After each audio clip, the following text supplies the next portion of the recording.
اپنے ہی کمرے کی مخصوص کھڑکی کی بیرونی طرف جان بوجھ کر رکی۔ خانم، مجھے وہ گانا تو سنائے جو آج آپ شادی میں دلہا والوں کو سنانے کے لیے گا رہی تھیں، مجھے بھی سیکھنا ہے۔ اوزگل نے شرارت بھرے انداز میں شبنم بی کو کہا۔ اچھا پھر چھوٹی بی بھی میرے ساتھ گائیں۔ کملی نہ لا اکھیاں اے خان تے خان ہوندے، اچیاں دکاناں تے پھکے پکوان ہوندے۔ شبنم بھی لہک لہک کر گانے لگیں۔ اوزگل کا نکرئی کہکا باہر کوریڈور میں گھونچا اور اندر وہ جو اسی کھڑکی کے پاس دیوار سے ٹیک لگائے اپنے موبائل میں مصروف اس کا انتظار کر رہا تھا۔ یہ سب جو اسے ہی سنایا جا رہا تھا سن کر اس میمی گل کی دیدہ دلیری اور جذبات کے مظاہرے پر اش اش کر اٹھا۔ ایک آئبرو خود بخود ہی اچکا لی۔ دروازہ کھلا۔ وہ اپنے ہوش ربا معصوم حسن لیے کمرے میں داخل ہوئی۔ ساتھ شبنم بی بھی تھیں کہ کمرے میں سے انہیں دھونے والے کپڑے لینے تھے۔ خانم، ایک مرتبہ پھر سے گائیں۔ اوزگل نے بغیر کمرے کی دائیں جانب کی لائٹ جلائے شبنم بی سے کہا اور ان کے ساتھ گانے لگی۔ کملی نہ لا اکھیاں اے خان تے خان ہوندے، اچیاں دکاناں تے پھکے پکوان ہوندے۔ ہتھاں اتے چائے کھلی آ تینڈے واسطے دل ماہیا، ساڈی مجبوری آ تینڈا کھل والا دل ماہیا۔ من دیا مرضیاں وچ او ڈھولا بڑے نقصان ہوندے، اچیاں دکاناں تے پھکے پکوان ہوندے۔ وہ جانتا تھا وہ اسے چھیڑ رہی ہے۔ اس کی شرارت بھری مسکراہٹ، وہ اسے اس کے منہ پر پتھر دل، چمڑے کا سخت اور بے حس دل والا بول رہی ہے۔ مطلب وہ من مرضی کرتا ہے، مطلب سیدھا شیر کے حلق میں ہاتھ ڈالنے والی بات تھی، یہ جانے بغیر کہ وہ آج اسے اچھی طرح بتائے گا کہ یہ پکوان پھیکا ہے یا میٹھا۔ لیکن اس کے ساتھ وہ بے تحاشا چونکا تھا۔ ایک منٹ، کیا وہ یہ بھی کہہ رہی تھی کہ وہ اس کے لیے اپنے ہاتھوں میں اپنا دل لیے کھڑی ہے؟ شبنم بھی کپڑے لے کر چلی گئیں۔ اوزگل نے دھڑکتے دل کے ساتھ دروازہ بند کیا۔ قدموں کی بھاری قریب آتی دھمک کے ساتھ اس کا دل کانوں میں بجنے لگا۔ یہ گانا مجھے سنانے کے لیے تھا۔ پینٹ کی پاکٹس میں ہاتھ ڈالے اس نے میرون فراک میں موجود اس کی پشت کو دیکھا۔ کون سا گانا؟ زبان لڑکھڑا گئی مگر پھر بھی اس نے انجان بننے کی بھرپور اداکاری کی۔ افسوس جو سامنے والے کے آگے زیادہ دیر نہیں ٹک سکتی تھی۔ تمہارا یہ سارا انجانا پن میں ایک چٹکی میں نکال دوں گا میمی گل۔ وہ اس کی پشت کے بے حد قریب آ کر غرایا۔ اوزگل کی دروازے کے ہینڈل پر گرفت مضبوط ہوئی، لیکن وہ ابھی کوئی جواب دیتی کہ دونوں بری طرح چونکے تھے کہ ویرا بہت زور سے دروازہ دھڑدھڑا رہی تھی۔ اوزی باہر آؤ، بہت اچھا موسم ہے۔ ویرا نے اسے پکارا۔ اسے کہو تم نہیں آ رہی۔ اریب اس کے کان کے قریب پھنکارا۔ میں نہیں آ رہی ویرا، مجھے آرام کرنا ہے، میں تھک گئی ہوں۔ اوزگل نے جلدی سے بلند آواز میں کہا۔ او شو شیڈ، بیبی تھک گئی ہے؟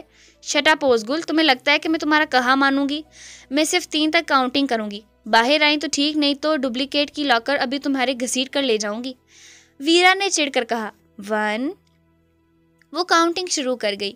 اوزگل نے بے بسی سے پیچھے مڑ کر اس جن کے بگڑے تیور، سرخ آنکھیں دیکھی اور لب کچلتے نگاہیں چکا لی۔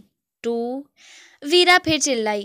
گو ٹو ہیل، جا رہا ہوں میں، وہ دھاڑ کر فل غصے میں کہتے کھڑکی کی جانب چلا گیا۔ اوزگل پھرتی سے کمرے سے باہر نکلی۔ ویرا شیطانی ہنسی ہنس دی۔ اب چلو، اسے گھسیٹ کر بالکونی پر لے آئی۔ باہر موسلا دھار میںہ برس رہا تھا۔ آج اسے بے موسمی بارش میں ویجا کو جانے کیا سوجی، وہ غفران اور اوزگل کو لیے حویلی کی بیک گارڈن میں چلی آئی۔ غفران کے چڑانے اور اوزگل کے منمنانے کو اگنور کر کے ویرا نے ان دونوں کو بارش میں کھینچ لیا تھا۔ ٹھنڈی بوندوں نے چہرے کو چھوتے ہی کپکپاہٹ طاری کر دی، مگر ویرا نے ان دونوں کو واپس جانے نہیں دیا۔ آدھا گھنٹہ بارش میں نہانے کی وجہ سے اب تو اوزگل کی کلفی جمنے لگی تھی، مگر ویرا کا ابھی اندر جانے کا بالکل موڈ نہیں تھا، نہ ہی وہ ان دونوں کو جانے دے رہی تھی۔ وہ تو بھلا ہو اینڈ ٹائم پہ ملازمہ بی جان کا بلاوا لیے چلی آئی کہ یہ بن موسم بارش بیمار کر دے گی، اس لیے اگر ٹانگیں نہیں توڑوانی تو جلدی اندر آ جاؤ۔ یہ سنتے ہی اوزگل جو پہلے ہی موقع کی تلاش میں تھی سر پٹ اندر بھاگی۔ اوزگل چھینکتی ہوئی روم میں آئی۔ وہ سر تا پیر بارش میں بھیگی ہوئی تھی۔ اچھو! ناک سکیڑتی ٹھٹھرتی ہوئی بنا ادھر ادھر دیکھے سیدھا ڈریسنگ ٹیبل تک آئی، اپنا بھیگا دوپٹہ اتار کر سائڈ پہ رکھا۔ بس دل کر رہا تھا جلدی سے گرم پانی سے شاور لے کر کمبل میں گھس جائے، اب تو اس کے دانت بھی بجنے لگے تھے۔ میرون کلر کے بھاری شارٹ فراک کے ساتھ ٹراؤزر پہنے جو بھیگنے کی وجہ سے جسم سے چپکا ہوا تھا، اس کے جسم کے نشیب و فراز ظاہر کر رہے تھے۔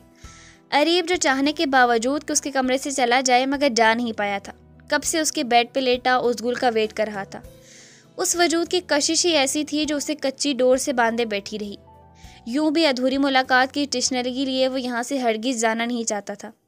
اریب نے یوں خود سے اسے انجان اپنے معصوم حسن کی بجلیاں گراتے اریب کے ہوا جھنجھوڑ ڈالے، جو اب اپنی کمر پہ زپ کھولنے میں مصروف تھی۔ اریب نے لب کا کونا دانتوں میں دبایا اور اس کی حرکت سے محفوظ ہوا۔ اوفو، اب اس سے کیا ہو گیا؟ یہ کھل کیوں نہیں رہی؟ اوزگل جو اب بھیگے کپڑوں کی وجہ سے سخت پریشان ہو رہی تھی، مگر بھلا ہو زپ کا، جو کپڑے گیلے ہونے کی وجہ سے بیچ میں ہی اٹک گئی تھی۔ اس کھینچا تانی میں اچانک زپ ٹوٹ کر اس کے ہاتھ میں آ گئی۔ ادھر اس کی کمر سے پردہ ہٹا، ادھر اریب کا دل اچھل کے حلق میں آیا۔ اوزگل کو اپنی کمر پہ کسی کی گہری نظروں کا ارتکاز محسوس ہوا تو اس نے ڈریسنگ کے شیشے سے ہی کمرے میں نظر دوڑائی۔ ہاں، اس سے پہلے اس کی چیخ سن کے سب کمرے میں چلے آتے، اریب نے سرعت سے ایک ہاتھ اس کی کمر کے گرد حمائل کیا اور دوسرا اس کے منہ پہ رکھا۔ اوزگل کی آنکھیں اس جن کو دیکھ کر پھر سے اپنے کمرے میں دیکھ کر پھٹی کی پھٹی رہ گئیں کہ اسے لگا وہ اپنے کہے کے مطابق جا ہو چکا ہوگا، مگر اس نے زپ ٹوٹتی بھی دیکھی ہوگی۔ یہ خیال آتے ہی اوزگل، جس کا پہلے ٹھنڈ کی وجہ سے چہرہ سفید پڑ گیا تھا مگر اب اس صورتحال میں چہرہ جیسے خون چھلکانے لگا، وہ اریب کی گریفت میں مچلی۔ اریب جو اس کے بھیگے سراپے کو دیکھ بن پیے میکدی کی سیر کرایا تھا، اس کے ہلنے پہ آنکھیں بھی شرارت سے مسکرائی۔ آج تو لگتا ہے میری گڈ لک ہے۔ آیا تو پھر سے منہ دکھائی دینے تھا، مگر آج تو منہ دکھائی کے ساتھ ساتھ کمر دکھائی بھی ہو گئی۔ مگر یہ کیا میمی گل، تمہیں کلر سینس بالکل نہیں ہے بھائی، سب میچنگ ہونا چاہیے نا۔ حالانکہ یہ تو میرا بھی فیوریٹ کلر ہے، مگر آج کے بعد تمہاری شاپنگ میں کیا کروں گا۔ اس کی حد درجے بے باک اور باتوں پر اوزگل کی تو وہ حالت تھی کہ زمین پھٹے اور وہ اس میں سما جائے۔ اریب نے آہستہ سے اس کے منہ سے ہاتھ ہٹایا۔ وہ آپ گئے نہیں، آپ کو شرم آنی چاہیے۔ اوزگل کو لگا وہ آج واقعی زمین میں سما جائے گی۔ بھائی شرم کیسی، اپنی بیوی کو ہی تو نہار رہا ہوں، اور وہ بھی پورے حق سے۔ اریب نے شیشے میں دیکھا، جس میں نظر آتی اس کی پتلی کمر پہ اس نے اپنی انگلیاں سرکائیں۔ میں کپڑے چینج کر لوں؟ اوزگل کے منہ سے آج آواز نکلنی محال تھی۔ ہاں تو بدل لو، بلکہ ایسا کرو میں تمہاری مدد کرتا ہوں، آج تمہارے کپڑے میں سلیکٹ کرتا ہوں فل میچنگ کے۔ اریب نے اسے چھیڑتے آنکھ دبائی تو اوزگل اس کی نگاہیں برداشت نہ کرتے اس کے سینے میں منہ چھپا گئی۔ جو ہی اوزگل کا چہرہ اریب کے دل پہ ٹچ ہوا، جیسے کسی نے جلتی چٹان پہ ٹھنڈے چھینٹے مار دیے ہوں۔ اریب اپنی انگلیوں کو اس کی کمر پہ آہستہ سے اوپر کی جانب گھمانے لگا۔ اوزگل جو اس کے حصار میں کانپ رہی تھی، اس جسارت پہ تو ایک دم اپنے اس کے کالر پہ ہاتھ جمائے، دل کی دھڑکنیں منتشر ہوتی، سینے سے ٹکرا کر پاگل ہونے لگیں۔ اریب نے دوسرے ہاتھ سے اس کی گردن پہ چپکے بال سرکائے تو سراہی دار گردن پہ پھسلتی بوندوں کو اپنے لبوں سے چن لیا۔ وہ بہکنے لگا تھا، اس کا نشہ سر چڑھنے لگا تھا، آج وہ اپنے اختیار کھو رہا تھا۔ اریب نے اپنا ہاتھ اس کی پشت کے خم پر رکھا تو اوزگل ایک دم جھرجھری لیتی اس کے حصار سے نکلی اور دیوار سے جا لگی۔ پلیز آپ جائیں یہاں سے، کسی نے آپ کو یہاں دیکھ لیا تو 1000 سوال اٹھیں گے۔ اریب جس کی آنکھیں بن پیے ہی سرخی چھلکا رہی تھیں، یوں اوزگل کا اس سے دور ہونا اسے غصہ دلا گیا۔ آج تو میں اس روم سے بالکل بھی نہیں جاؤں گا۔ اوزگل نے ایک ہاتھ سے کندھے سے فراک کو پکڑا ہوا تھا، وہ دیوار سے جا لگی۔ اوزگل دیوار سے لگی اسے باہر جانے کو کہہ رہی تھی، مگر یہ اریب غریب جن نے پہلے کبھی کسی کی مانی جو اب مانتا۔ اریب نے اپنے قدم اوزگل کی طرف لینے شروع کیے اور اس کے دائیں بائیں ہاتھ رکھ کر اسے اپنے حصار میں قید کر لیا۔ اوزگل کی نظریں اس کی شرٹ کے اوپری کھلے بٹنوں پر ٹکی تھیں اور اس کی نظریں اوزگل کے لرزتے ہونٹوں اور دل نشیں سراپے میں محو تھیں۔ یہ جادوگر اپنا سحر پھونکنے کو تیار تھا، اس کی آنکھوں میں آج اپنا عکس دیکھنے کو مچل اٹھا تھا، اپنی قربت کے رنگ اس کے گالوں پہ چمکتا دیکھنا چاہتا تھا۔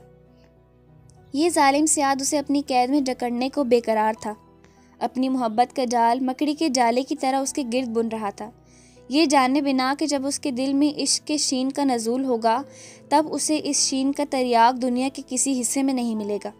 وہ اوزگل کے گرد اپنا طلسم پھونک چکا تھا کہ آج پہلی بار اوزگل کے دل کی کلیاں چٹک رہی تھیں۔ وہ دیکھ سکتا تھا اس کے محبت کے جادو کا رنگ اس کے پور پر بکھرنے لگا تھا۔ وہ صاف محسوس کر سکا تھا کہ وہ اسے اپنا عادی بنا چکا ہے۔ وہ جانتا تھا کہ اوزگل کو معلوم تھا وہ آ جائے گا، تبھی کھڑکی کے پار بڑے اعتماد سے کھڑی وہ اسے چھیڑ رہی تھی۔ وہ اپنے مقصد میں کامیاب ہو رہا تھا، اس کی سانسوں کی روانی میں طغیانی آ رہی تھی۔ اس جن کی سانسوں کی مہک اپنی سانسوں میں گھلتی محسوس ہو رہی تھی۔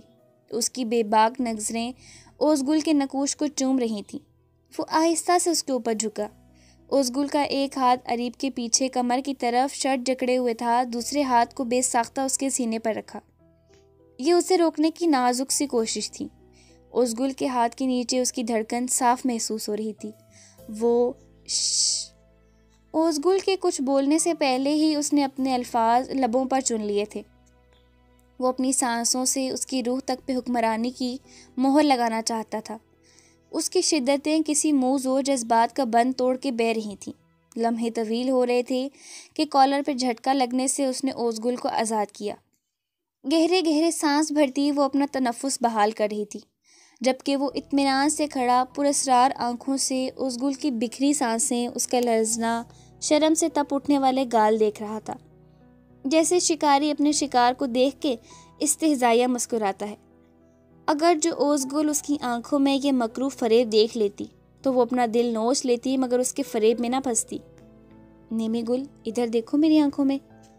اریب نے گھمبیر آواز میں سرگوشی کی کہ اس کا دل پتلیوں سے ٹکراتا باہر آنے کو تھا۔ اریب نے اس کی ٹھوڑی کو 2 انگلیوں سے اوپر اٹھایا۔ ایک تو پہلے ہی اس کی اتنی قربت سہنا محال تھا کہ اب اس کی نظروں میں دیکھنا دنیا جہان سے مشکل لگا۔ اوزگل نے ذرا کی ذرا اپنی آنکھیں اٹھائیں اور اس کی لائٹ براؤن سرخی چھلکاتی آنکھوں میں جھانکا۔ ایک کاش میمی گل اس کی لہو ٹپکاتی آنکھوں میں بہری وحشت کو دیکھ پاتی، لیکن اس سے پہلے ہی اریب نے اس کی آنکھوں پہ لب رکھ دیے۔ اس کی ناک تھوڑی کو چومتا اس کا اگلا نشانہ وہ 3 مولز تھے جن پہ اریب غریب اپنا تسلط جمانا چاہتا تھا، مگر اچھو! وہ مولز سے انچ بھر کے فاصلے پہ تھا کہ بھلا ہو میمی گل کی چھینک کا جو عین موقع پہ آ کے اس جن کے سارے موڈ کو غارت کر گئی۔ اچھو! اور یہ آئی دوسری چھینک، جسے اریب نے آنکھیں بند کر کے بڑی مشکل سے برداشت کیا اور گردن سیدھی کر کے اس کو گھورا۔ اچھو! اس کی سرخ آنکھوں کو دیکھتی اس سے پہلے میمی گل اپنی صفائی میں منمناتی، مگر بے در پہ آنے والی چھینکوں نے اور اس کی سرخ ناک نے اریب کی واٹ لگا دی۔ پلیز اچھو آپ جائیں، اچھو یہاں سے، اچھو! چھینک نے منٹوں میں میمی گل کی حالت بگاڑ دی تھی۔ اگر آپ 1 سیکنڈ سے پہلے یہ تم نے اپنا میوزک بند نہ کیا تو مجھ سے برا کوئی نہیں ہوگا، وہ غرایا۔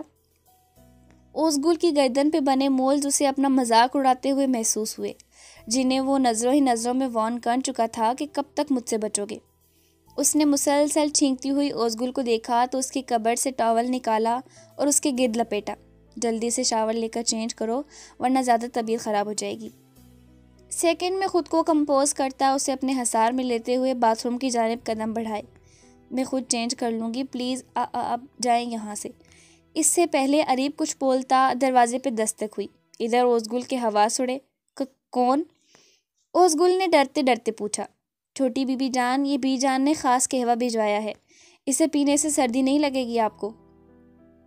اوزگل نے بے چارگی بھری نظروں سے اریب کو دیکھا، جو ماتھے پہ تیوری چڑھائے اسے ہی دیکھ رہا تھا، مگر اس کی معصوم اور جھکی نگاہوں کو دیکھتے ہوئے اپنا ارادہ ملتفی کرتا نفی میں سر ہلاتے واپسی کو قدم بڑھائے۔ آج اس کی قسمت اچھی تھی کہ وہ ہر مرتبہ اس سامری کے شر سے بچ نکلی تھی۔ اس سے پہلے وہ کھڑکی سے باہر جاتا واپس تیزی سے پلٹتے ہوئے اس کی طرف آیا۔ اوزگل جو اس کے جانے کے انتظار میں کھڑی تھی اسے واپس پلٹتا دیکھ کر کچھ بولتی، مگر وہ اس کا ایک ہاتھ میں منہ جکڑ کر بھرپور شدت سے اپنے لب اس کے مومی گال پر ثبت کر چکا تھا۔ یہ سب اتنی اچانک سے ہوا کہ اسے سنبھلنے کا موقع تک نہ دیا۔ جب تک وہ سنبھلی وہ جن اس کے دل کے تار بری طرح چھیڑ کر جا چکا تھا۔ اوزگل نے ایک نظر خود کو آئینے میں دیکھا تو دایاں گال اس کی مونچھوں کی جبن سے لال ہو گیا تھا۔ اس نے شرما کے ہاتھوں سے اپنا منہ چھپا لیا تھا، مگر مسلسل نوک ہوتے دروازے سے وہ اس فسوں سے باہر نکلی۔ دروازہ کھولا، قہوہ میڈ سے لے کر دروازہ اچھے سے لاک کیا، جلدی سے چینج کر کے آئی، قہوہ پیا اور تیزی سے اپنے کمبل میں گھس گئی۔ مبادہ وہ چین پھر سے نہ کسی عقاب کی طرح آ کر اس کی روح کے گرد پنجے گاڑے اسے مکمل بے بس نہ کر دے۔ وہ لاؤنج میں بیٹھا حرام مشروب گھونٹ گھونٹ کر کے اپنے اندر انڈیل رہا تھا۔ ابھی اس کا باپ حارث بیگ اس کے پاس سے اٹھ کر گیا تھا۔ اسے آگے کی پوری پلاننگ سمجھا کر گیا تھا کہ کیسے اسے بیت السلطان کی اپنے سگے چچا کی ایک لڑکی اٹھا کر یہاں لانی اور اس کی عزت خراب کرنی ہے۔ اور اس کے باپ نے جان بوجھ کر یہ سب بلند آواز میں کہا تھا تاکہ اس گھر میں موجود ایک وجود یہ ساری باتیں سن لے۔ اور ہوا بھی تو ایسا تھا کہ ایک گولڈن کلر کا آنچل وہ کھڑکی کے اس پار لہراتا دیکھ چکا تھا۔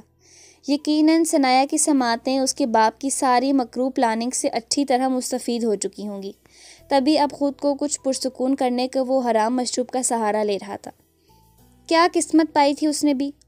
اس کے باپ نے اپنی پوری کوشش کی تھی کہ وہ اسے کسی بدترین جانور سے بھی بدتر بنا دے۔ اپنے غلیظ مقاصد کی تکمیل کی خاطر اس کی شخصیت پوری طرح مسخ کر دی تھی۔ زندگی بری لگنے لگی تھی۔ عجیب دو راہ تھا۔ دل چاہتا تھا کہ ویسا بن جائے جیسا اس کی محبت اس کے جینے کی وجہ چاہتی ہے، لیکن جسے اپنی پوری شدت سے حاصل کر لینا چاہتا تھا وہ ابھی تک اس کی شخصیت کے تاریک پہلوؤں سے پوری طرح بدظن تھی۔ اگر وہ ذرا سا اس کا ہاتھ تھامتی تو اسے اندھیروں سے اجالوں کے راستوں پر ڈال سکتی تھی۔ سکندر کا سر اب گھومتا در سے پھٹنے کو تھا۔ تبھی صوفے کی پوچھ سے اپنا سر ٹکا لیا کہ تبھی لاؤنج میں ایک بھونچال سا آیا۔ سکندر نے اپنی لال انگارہ آنکھوں سے سامنے دیکھا۔ وہ روتی سسکتی بڑے جارحانہ انداز میں لاؤنج میں داخل ہوئی تھی۔ اس کے سامنے ٹیبل پر پڑی بوتل، گلاس، برف کی بالٹی سمیت ٹرے ہاتھ مار کر ماربل کے فرش پر پھینک کر چکنا چور کر دی۔ اس کی اس بچکانہ احتجاج پر سکندر کے ماتھے پر بل مگر لبوں پر استہزائیہ مسکراہٹ ابھری۔ مجھے سمجھ جانا چاہیے تھا بہت پہلے ہی کہ آپ ایک درندے ہیں، جس کے منہ کو خون لگ جائے تو وہ کبھی نہیں سدھرتا۔ جب آپ نے مجھے پامال کیا تھا، جانوروں سے بھی بدتر سلوک کیا تھا میرے ساتھ، مجھے تبھی اندازہ ہو جانا چاہیے تھا۔ وہ توڑ توڑ کر لفظ ادا کرتی سسک سکک کر روئی۔ اس وقت وہ نشے میں شدید دھندھنی، اس لیے بہتر ہے کہ مجھ سے مت الجھو۔ وہ سامنے کپبورڈ میں سے مجھے ایک بوتل پکڑا کر چپ چاپ اپنے کمرے میں چلی جاؤ۔ سکندر نے نہایت سنجیدگی سے اسے کہا تو ثنایا کے تن بدن میں جیسے بھانپڑ سے جلنے لگے۔ وہ لپک کر اس تک گئی اور ذرا جھک کر اس کا گریبان اپنی مٹھیوں میں دبوچ لیا۔ آپ اس قدر گھٹیا ہوں گے، میں نے سوچا نہیں تھا کہ اپنی ہی چچا زاد بہن کی عزت خراب کرنے کے ارادے باندھ کر بیٹھے ہیں۔ یہ سب کرنے سے پہلے آپ مجھے ابھی اور اسی وقت طلاق دیں گے، سمجھے آپ؟ وہ ہچکیوں سے روتی حلق کے بل چلائی، جبکہ اس کی ہمت اور جرأت کی اس شاندار مظاہرے پر سامنے والا اش اش کر اٹھا۔ سکندر نے بہت اچانک اسے کھینچ کر صوفے پر دھکیلا اور خود سیدھا ہو کر اس کو بازو سے دبوچ کر پوری طرح اس پر قابو پایا۔ سکندر نے جھک کر اس کی سانسوں پر پہرا بٹھایا تو ثنایا کو لگا اس کا دم نکل جائے گا۔ اس نے احتجاجاً اپنی پوری طاقت سے اپنے ہاتھ پیر چلانے کی کوشش کی، مگر اس قدر نشے میں ہونے کے باوجود وہ اس سے کئی گنا زیادہ طاقتور تھا کہ وہ اس کے شکنجے میں محض پھڑ پھڑا کر رہ گئی۔ وہ اپنی من مرضی کر کے ہی اپنی مرضی سے پیچھے ہٹا تو تب تک ثنایا کی سانس بری طرح پھول چکی تھی۔ وہ گہرے گہرے سانس بھرتی بگڑا تنفس درست کرنے لگی۔ سکندر نے اس کا چہرہ تھام کر اس کی آنکھوں میں آنکھیں ڈالی۔ جب مقابلہ کرنے کا حوصلہ موجود نہ ہو تو الجھنے کی ہمت نہیں باندھنی چاہیے ہنی۔